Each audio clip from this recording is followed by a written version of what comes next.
is this the end of the road for the so-called G-23 rebellion within the Congress? Is the challenge to the Gandhis that was allegedly there within the party now over? Was Kapil Sibal the last voice ready to take them on from within the party? Joining me now is Sanjay Jha. Remember, Sanjay was suspended as the Congress spokesperson for speaking out. Also joining me, Ghanshyam Tiwari of the Samajwadi Party, which Kapil Sibal has taken support from to enter the Rajya Sabha, and Rahul Shrivastava, our National Affairs Editor. Appreciate all of you joining us. Sanjay Jha, you tell us, you were suspended. Kapil Sibal has now not only left the party, but also got a Rajya Sabha nomination courtesy the Samajwadi Party. Is the message very clear?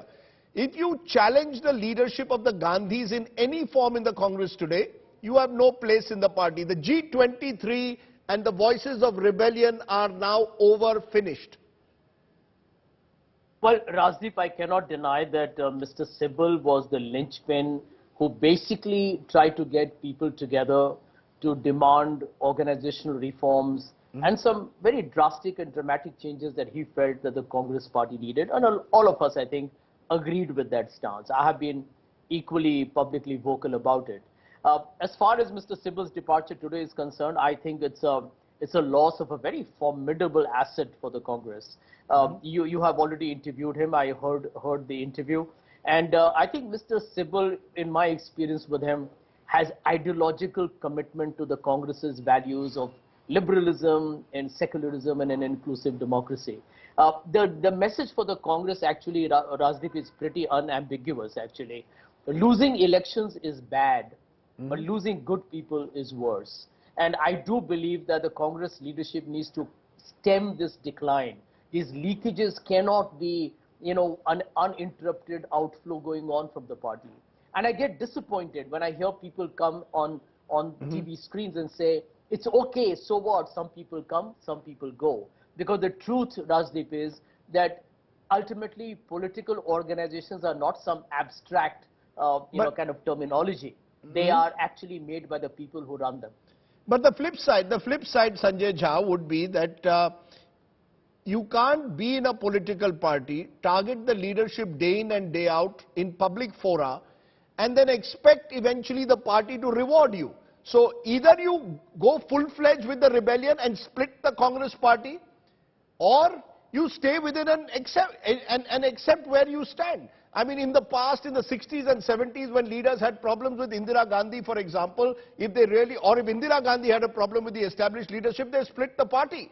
Now you can't even split the party. All you can do is look outside for a Rajya Sabha seat. Well, Rajdeep, let me tell you from my own personal experience with the Congress. I think the Congress party ought to have been distinctly different, uniquely different from the other political parties. I mean, it has got a phenomenal history. I mean, you have had people like Mahatma Gandhi and Pandit Nehru. I don't need to add more to that.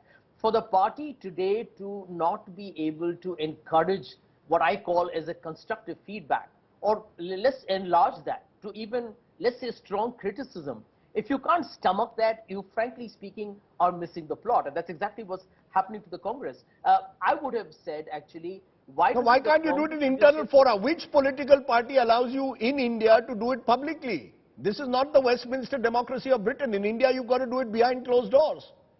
A valid point, Rajdeep. This is the point I'm making, that the Congress leadership should actually surround itself with people who tell you what are the home truths, what are the ground realities. You need to have people around you who tell you what is the bad news first, which is why this whole culture of, what you call as chamchagiri or chapulsi has come into the Congress, because people aren't speaking truth to power. And that's one of the reasons why the Congress has declined. I do believe G-23 has definitely dwindled, if not itself completely come to a full stop.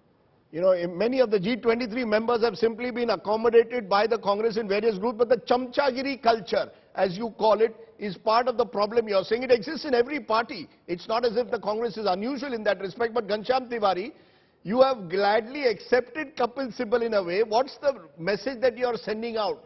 That if you are out of the Congress and you're going to fight legal cases for our leaders, whether Azam Khan or Akhilesh Yadav, you're very welcome. Is Kapil Sibal being accepted because of the values he claims to represent, or because he's very useful to you to fight all the legal battles that lie ahead of the Samajwadi Party? Good evening, Rajdeep, to you, the viewers, and my fellow co-panelists.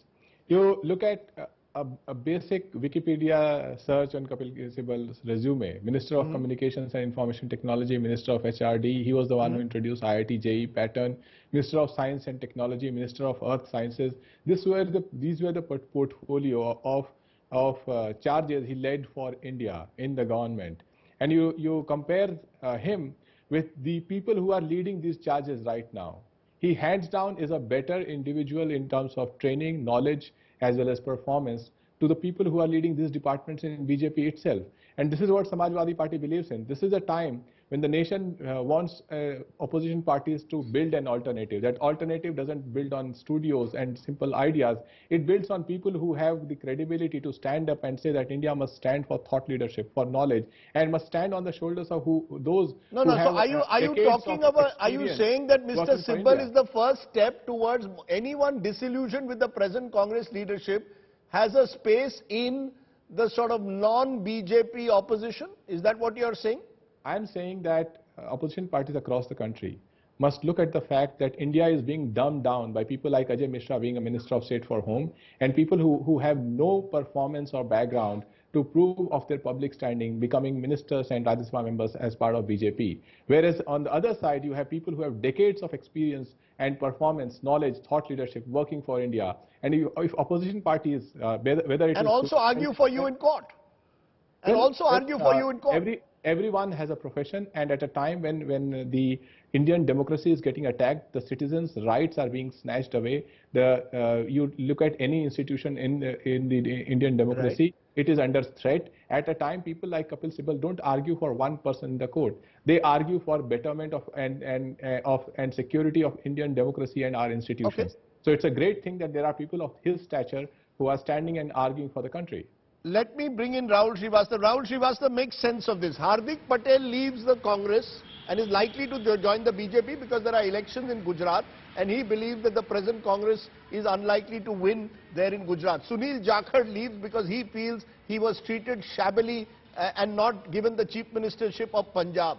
Kapil Sibal, why do you think he's left? Is it because this is a fight which he found himself increasingly becoming isolated in, the one voice against the Gandhis, all the others refused to join him in actually taking on the Gandhis publicly? Is that the reason why he left? Rajdeep, there are two elements to your question. One, why did Kapil Sibal leave and take Samajwadi Party support, and why did the Samajwadi Party accept?